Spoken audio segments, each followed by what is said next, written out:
Hello class twelfth और class twelfth के साथ साथ मेरे कॉम्पिटिटिव स्टूडेंट्स, एक बढ़िया टॉपिक आज आपके लिए आपके सामने। टॉपिक चल रहा था हमारा, वो था एमिनो का बेसिक नेचर। ठीक है, एमिनो का बेसिक नेचर हम लोग पढ़ रहे थे। ठीक, और इससे नए प्रीवियस वीडियो में मैंने जब आपसे बात किया था तो मैंने वहाँ पे आपको बताया था कि एलिफेटिक एमीन के बेसिक नेचर के बारे में मैं आपको बता चुका था। मैंने आपसे एलिफेटिक एमीन के बेसिक नेचर के बारे में बात किया था।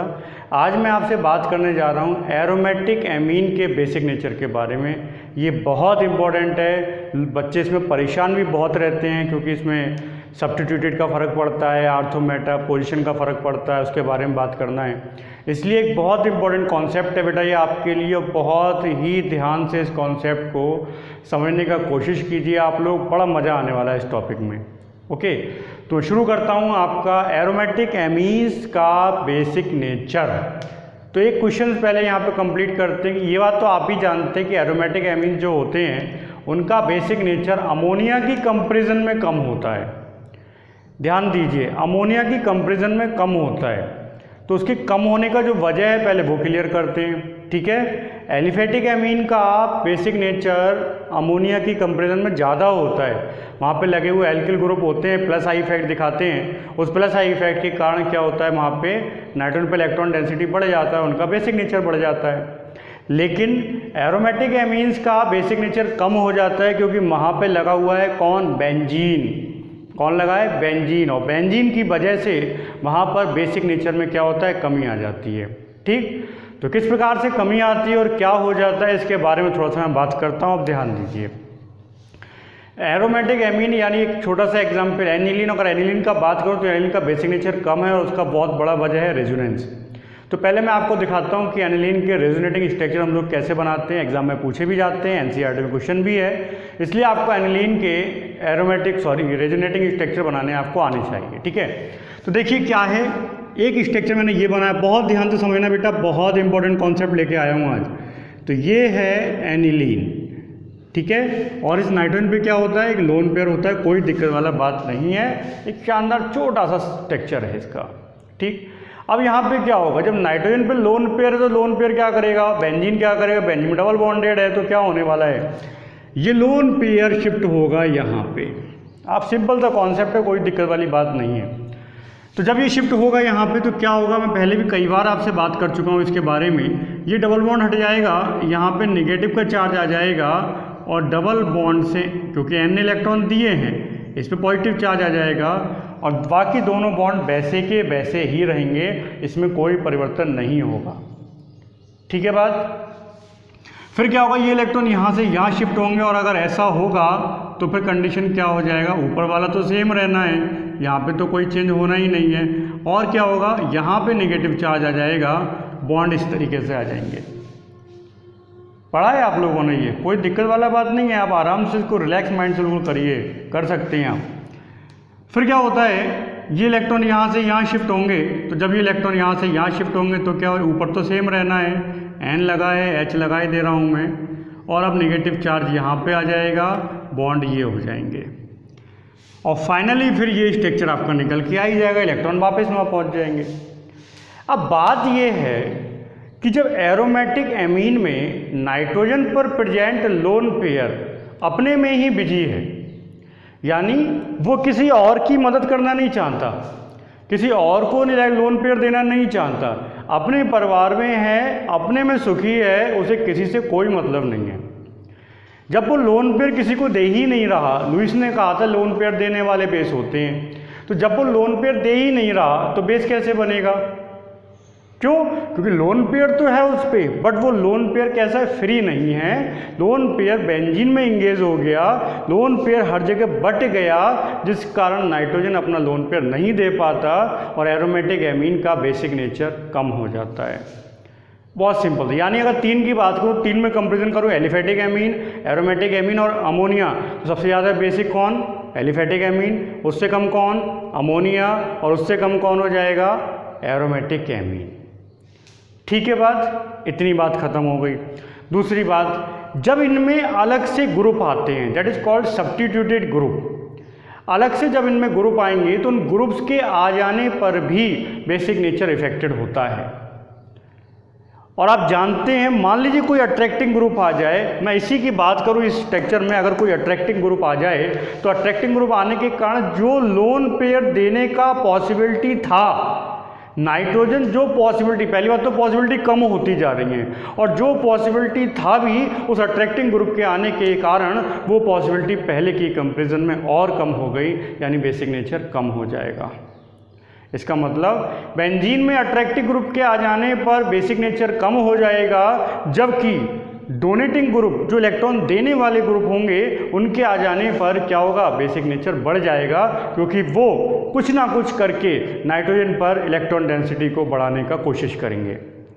तो एक बात ये याद रखना, 3-4 पॉइंट मैंने बोले, सबको नोट करना आप लोग। इंपॉर्टेंट पॉइंट देखिए, एलिफेटिक एमीन का बेसिक नेचर सबसे ज़्यादा, उससे कम अमोनिया का, तीसरे नंबर पे एरोमेटिक आ गए।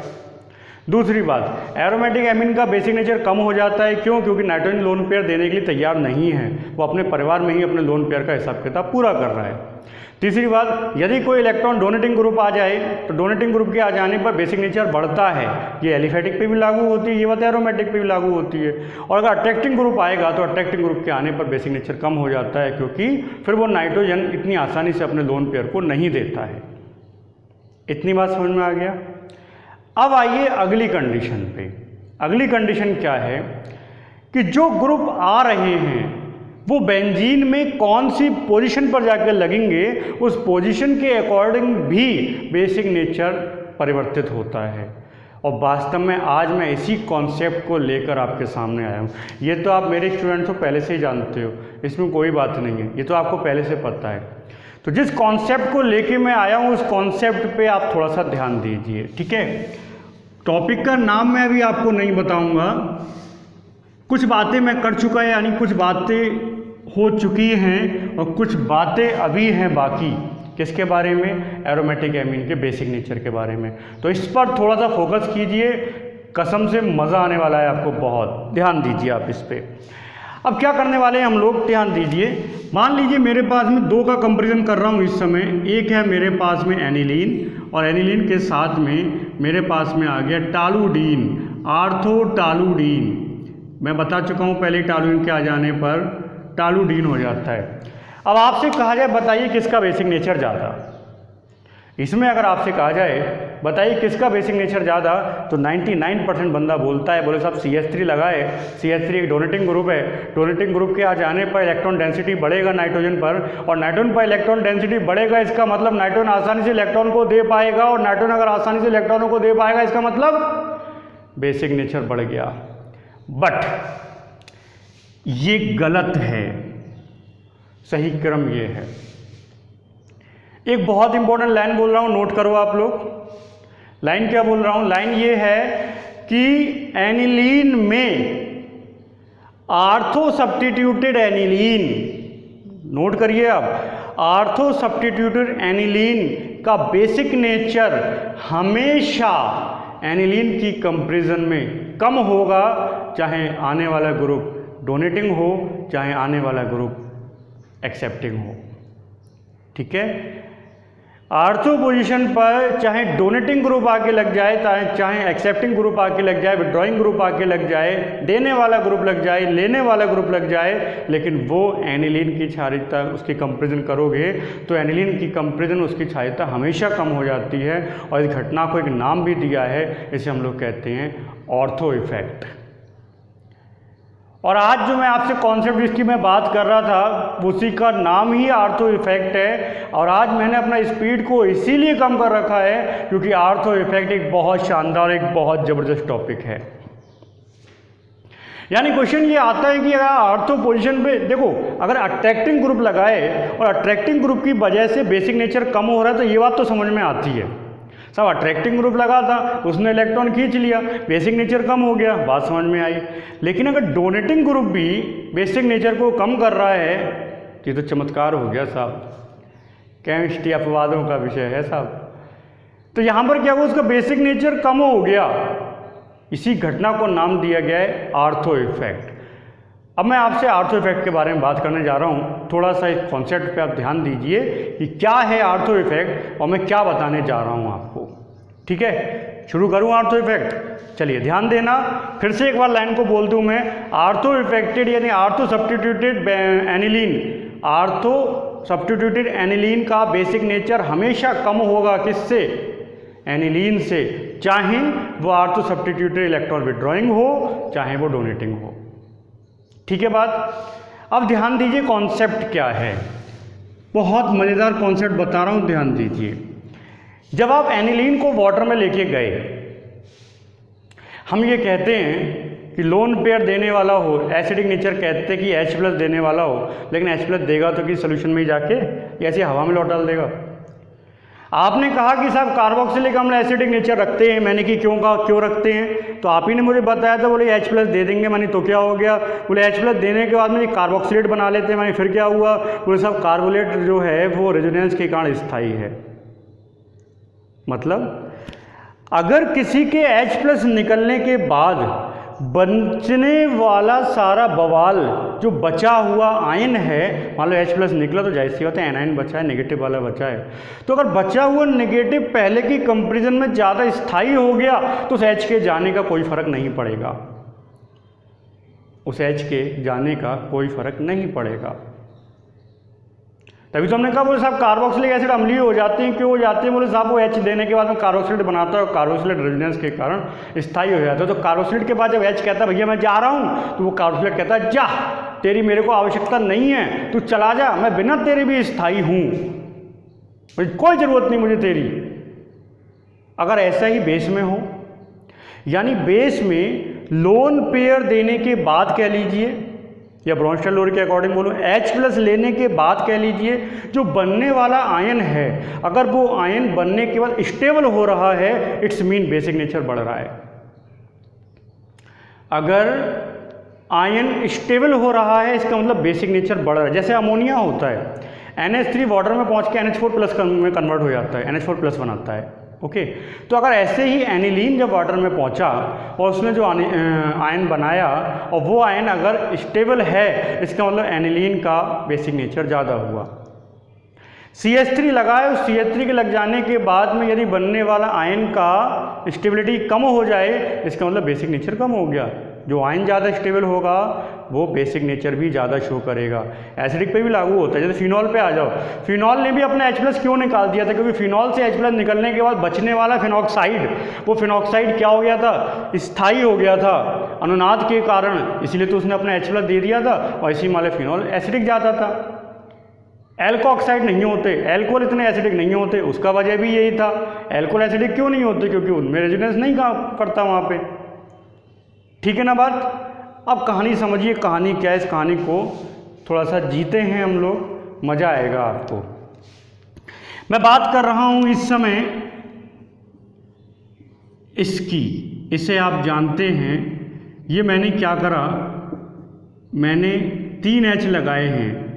ओके, 3 क्यों लगाए हैं मैं आपको बता दे रहा हूँ। वाटर में पहुँच के जब उसने H+ को ले लिया तो ये बन के तैयार हो गया, इसको कहते हैं एनिलीनियम आयन। एनिलीनियम आयन इसको कहा जाता है। स्ट्रक्चर को खूब समझ लीजिए। जिस प्रकार अमोनियम हो जाता है प्लस वाला, जिस प्रकार हाइड्रोनियम हो जाता है, जिस प्रकार नाइट्रोनियम हो जाता है, उसी प्रकार एनिलीनियम हो जाता है। कोई दिक्कत स्ट्रक्चर में? कोई दिक्कत, कोई समस्या? चलिए, अब हुआ क्या इसमें, ये नाइट्रोजन, ध्यान देना, थोड़ा समझने की कोशिश करो। ये नाइट्रोजन और यहाँ पे लगा हुआ है ये कार्बन।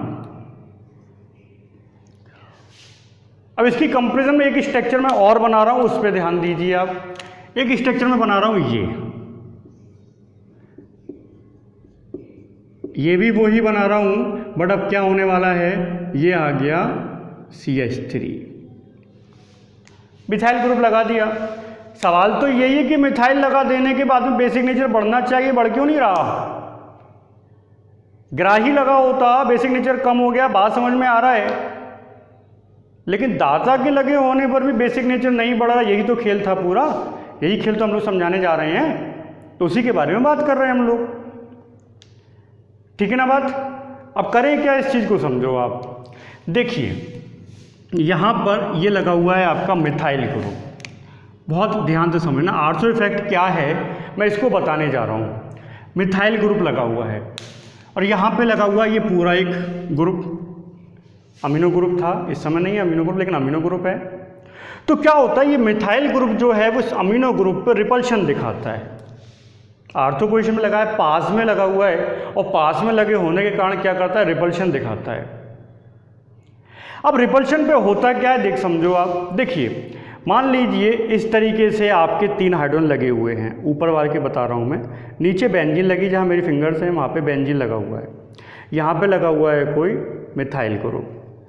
अब मिथाइल के आते ही जब वो आयन बनते हैं तो मिथाइल रिपल्शन दिखा, तो रिपल्शन के कारण कंडीशन हो जाती है ये, यानी इस वाले कार्बन के साथ ये नाइट्रोजन पहले ऐसे था, ओवरलैपिंग हुआ था, बढ़िया करके हुआ था, लेकिन अब क्या हुआ, जैसे रिपल्शन काम करने लगा अब वो ये ऐसे हो गया, यानी कार्बन और नाइट्रोजन एक दूसरे के जस्ट परपेंडिकुलर हो गए, उसका रोटेशन चेंज हो गया, रिपल्शन कार्य कर रहा है। उस रिपल्शन का आ जाना, रिपल्शन क्यों हो रहा है, 2 वजह से। एक तो एल्किल ग्रुप लगा हुआ है, एल्किल ग्रुप लगा हुआ है, एल्किल ग्रुप रिपल्शन दिखाएगा क्योंकि वो भी एक बड़ा ग्रुप है और एल्किल ग्रुप भी एक बड़ा ग्रुप है। दूसरी बात, वो अपने आप को स्टेबिलिटी देना चाहता है, इसलिए दूर जाने की कोशिश करता है, और दूर जा तो सकता नहीं निकल के, तो क्या करता है, अपने को रोटेट कर देता है। अब रोटेट करने की वजह से क्या होता है, ये जो बॉन्ड बना हुआ है, रोटेट की वजह से क्या होता है, ये जो बॉन्ड बना हुआ था ये बॉन्ड अब कैसा हो गया, ये अब एक प्लेन में नहीं रहा, ये बॉन्ड अब एक प्लेन में नहीं रहा। जब ये एक प्लेन में नहीं रहा तो ऊपर वाले आयन का बेंजीन से संपर्क थोड़ा सा कम हो गया। जब इसका बेंजीन से संपर्क कम हो गया, स्टेबिलिटी कम हो गया, यहां पर स्टेबिलिटी कम हो गया। इस केस में आइए, इस केस में क्या हुआ, मैं मानता हूं कि एनिलीनियम आयन है, एनिलीनियम आयन का बेंजीन इतना सपोर्ट नहीं करता, बट इसकी कंपैरिजन में कुछ तो सपोर्ट करेगा, बेचारे आमने सामने तो रहेंगे, ये ज़्यादा स्टेबल है। यानी H को लेने के बाद एनिलीन का स्टेबिलिटी बढ़ता है, जबकि टॉलुइडिन का, ऑर्थोटॉलुइडिन का स्टेबिलिटी कम हो जाता है। तो फिर आसानी से H लेना कौन चाहेगा, ये वाला। फिर ज़्यादा बेसिक कौन होगा, ये वाला यानी एनिलीन। ये घटना कहलाती है आपका आर्थो इफेक्ट। आर्थो इफेक्ट में क्या होता है, लगा हुआ जो समूह है उसके वजह से मेन समूह पे रिपल्शन कार्य करता है, रिपल्शन की वजह से क्या होता है, वो दूर चला जाता है, बेंजीन से कांटेक्ट खत्म हो जाता है, और बेंजीन से कांटेक्ट जब खत्म हो जाएगा तो बेंजीन उसको सपोर्ट नहीं करेगा, और जब बेंजीन सपोर्ट नहीं करेगा तो बेचारा वो अनस्टेबल हो जाएगा, और अनस्टेबल हो जाएगा तो क्या होगा, अनस्टेबल हो गया तो भैया क्यों होना चाहेगा अनस्टेबल, उसकी मत थोड़ी ना खराब है, उसका दिमाग थोड़ी ना खराब है कि वो H लेगा, नहीं लेता वो H। जब H लेगा ही नहीं, लोन पेयर देगा ही नहीं, क्षारीयता कैसे बढ़ेगा। इसीलिए याद रखिए एनिलीन का क्षारीयता ज़्यादा हो जाता है कंपेरिजन देन किसके, टॉलुइडिन के, ऑर्थोटॉलुइडिन के। इसी घटना को नाम दिया गया था क्या, आर्थो इफेक्ट कहा था। इसी को हम लोगों ने क्या कहा था, आर्थो इफेक्ट कहा था। अब एक बात पे और ध्यान दीजिए, क्योंकि जब आप बुक्स को देखो, बेटा कोई दिक्कत तो आप कमेंट बॉक्स में लिख देना, मैं आंसर आपको दोबारा से दे दूंगा, ठीक है। लेकिन इस टॉपिक का समझा जाना बहुत ज़रूरी है, क्योंकि ये कॉम्पिटिटिव लेवल पे बहुत इंपॉर्टेंट टॉपिक है और बहुत ही पूछा जाता है पेपर में। अब आप ध्यान दीजिए दूसरी बात पे, एक मैंने बनाया ये एनिलीन, कोई दिक्कत नहीं। एक मैंने बनाया ये ऑर्थोटॉलुइडिन, कोई बात नहीं। एक मैंने बनाया ये, ठीक है, OH ग्रुप लेके आया मैं यहाँ पे, इसे A मान लीजिए, B मान लीजिए, C मान लीजिए। तो सर आपने कहा था कि आर्थो पोजीशन पे जब भी ग्रुप आएगा, तो जब भी ग्रुप आएगा आर्थो पोजीशन पे वो बेसिक नेचर को कम कर देगा, यानी सबसे ज़्यादा बेसिक कौन हुआ, एनिलीन। सबसे ज़्यादा बेसिक कौन हुआ, एनिलीन। बट ये सही बात नहीं है, यहाँ पर सबसे ज़्यादा बेसिक होगा ये, उसके बाद कौन सा हो जाएगा, ये बिल्कुल सही बात है, और फाइनली होगा ये। अब ये क्या कर दिया, अरे यार जैसे तैसे एक बात समझ में आती है, फिर कोई नया पंगा लेके चले आते हो। एक बात बताओ तो सबके हम इतनी बातें कहाँ से दिमाग में रखें, बात आपका सही है। लेकिन यहाँ पर क्या हुआ इस चीज़ को समझिए, इसकी जगह Cl होता मुझे कोई फ़र्क नहीं था, इसकी जगह NH2 होता मुझे कोई फ़र्क नहीं था, OH आ गया तो क्या फ़र्क पड़ गया, फ़र्क पड़ गया। ये बात तो सही है कि उस OH के आने की वजह से रिपल्शन तो कार्य करेगा, मैं मना नहीं कर रहा हूँ, रिपल्शन कार्य करेगा, बट होने वाला क्या है अब मैं इसी में अलग से दिखा देता हूँ। मैं देखिए आप, ये जो OH लगा हुआ है और यहाँ पर जो आपका आप जो आयन बन के तैयार होगा तो यही तो बन के तैयार होगा। आप कहोगे साहब इसी को सपोर्ट नहीं कर रहा, रिपल्शन दिखाएगा, लेकिन यहाँ पे क्या होता है, हाइड्रोजन बॉन्डिंग हो जाती है, ये हाइड्रोजन बॉन्डिंग हो गई और हाइड्रोजन बॉन्डिंग के कारण लगा हुआ OH उस स्ट्रक्चर को उसकी कंपैरिजन में सपोर्ट करेगा। लगने वाला OH जो है अब सपोर्ट करेगा। तो बुक्स में बच्चे परेशान हो जाता है, क्या कहता है, बोले यार सर ने बोला था कि आर्थो वाले का बेसिक नेचर हमेशा कम होगा, आर्थो वाले का बेसिक नेचर हमेशा कम होगा, या सर ने बोला था, और यहाँ पे आर्थो वाले का बेसिक नेचर बढ़ गया। वजह क्या है, OH ग्रुप हाइड्रोजन बॉन्डिंग कर रहा है, हाइड्रोजन बॉन्डिंग के कारण वो उस ग्रुप को सपोर्ट कर रहा है, और सपोर्ट कर रहा है इसका मतलब क्या, बेसिक नेचर पहले की कंपेरिजन में बढ़ रहा है। अगर वो उसको सपोर्ट कर रहा है तो बेसिक नेचर पहले की कंपेरिजन में बढ़ गया, ये बात ध्यान रखने वाली है, ठीक है ना बात। तो OH ग्रुप आया, तो OH ग्रुप एक्चुअल में अगर वो हाइड्रोजन बॉन्डिंग नहीं कर रहा होता तो बात आपका सही था, वो बेसिक नेचर को कम कर देता, बट OH के हाइड्रोजन बॉन्डिंग की वजह से ऊपर वाले ग्रुप को सपोर्ट मिल गया। अब पहले की कंपेरिजन में वहाँ पे डेंसिटी बढ़ गया, डेंसिटी क्योंकि ऑक्सीजन पे लोन पेयर होता है, जब पहले की कंपेरिजन में डेंसिटी बढ़ गया तो इलेक्ट्रॉन वो आराम से दे पाएगा, बेसिक नेचर बढ़ जाएगा। ये घटना कहलाती है आपका आर्थो इफेक्ट, ठीक है। कार्बोक्सिलिक एसिड में भी कार्य करता है ये। अब कार्बोक्सिलिक एसिड का खेल समझो, थोड़ा सा इसी में समझाई दे रहा हूँ, ठीक है। कार्बोक्सिलिक एसिड में क्या होता है, इस खेल को आप समझने का कोशिश करो थोड़ा सा। ये खेल क्लियर हो गया। ध्यान देने वाली बात केवल इतना सा है कि आयन बन जाने के बाद में जो आयन ज़्यादा स्टेबिलिटी को रिप्रेजेंट करेगा, जिसकी स्टेबिलिटी ज़्यादा हो जाएगी, कॉमन सेंस का बात है कि उसका एसिडिक नेचर या बेसिक नेचर ज़्यादा हो जाएगा, ठीक है। ज़रा ध्यान दीजिए।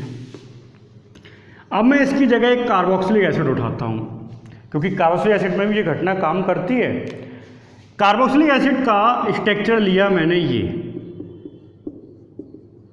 ये है कार्बोक्सिलिक एसिड। कहते हैं एरोमेटिक एसिड का एसिडिक नेचर ज़्यादा होता है, और ज़्यादा होना भी चाहिए। H निकलने के बाद में बनने वाला जो बेंजोइड है यहाँ पर, उसका स्टेबिलिटी ज़्यादा होता है। कार्बोक्सिल तो वैसे भी स्टेबल है, कोई दिक्कत वाला बात नहीं है। H निकलने के बाद में रेजोनेंस के कारण वो स्थायी हो जाते हैं। अब यहाँ पर क्या होता है, आर्थो इफेक्ट जब कार्य करता है, ध्यान देना, आर्थो इफेक्ट कार्य करता है। बेस के केस में आर्थो इफेक्ट ने काम किया, बेसिक नेचर को कम कर दिया। एसिड के केस में आर्थो इफेक्ट काम करता है, एसिडिक नेचर को बढ़ा देता है।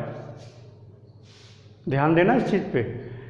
एसिड के केस में जब आर्थो इफेक्ट कार्य करेगा तो क्या होने वाला है पता है, एसिडिक नेचर को बढ़ा देगा। अब हुआ क्या, इस चीज को आप थोड़ा सा समझने का कोशिश करो।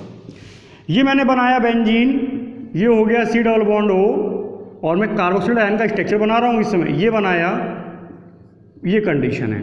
ये वाला कार्बन sp2 कार्बन है, ये वाला कार्बन भी sp2 कार्बन है, दोनों एक ही प्लेन में है, दोनों प्लेन में आ गए, आपस में ओवरलैपिंग कर रहे हैं। जबरदस्त वाला जो चार्ज है वो चार्ज डिस्ट्रीब्यूट हो रहा है, चार्ज डिस्ट्रीब्यूट हो रहा है। अब इसका कंपेरिजन करते हैं जरा किसके साथ में, ध्यान देना,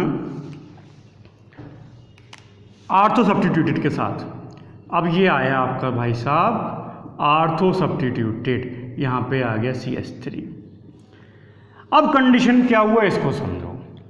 CH3 के आते ही वहाँ पर रिपल्शन कार्य करने लगेगा। रिपल्शन के कारण जो परमाणु जहाँ पे लगा था वो अपने पोजीशन को चेंज करेगा, क्योंकि उसको स्टेबिलिटी चाहिए, और जैसे ही पोजीशन को चेंज करेगा तो बेंजीन से उसका कनेक्शन कुछ कम होने लगेगा, बेंजीन से उसका कनेक्शन कुछ कम होने लगेगा।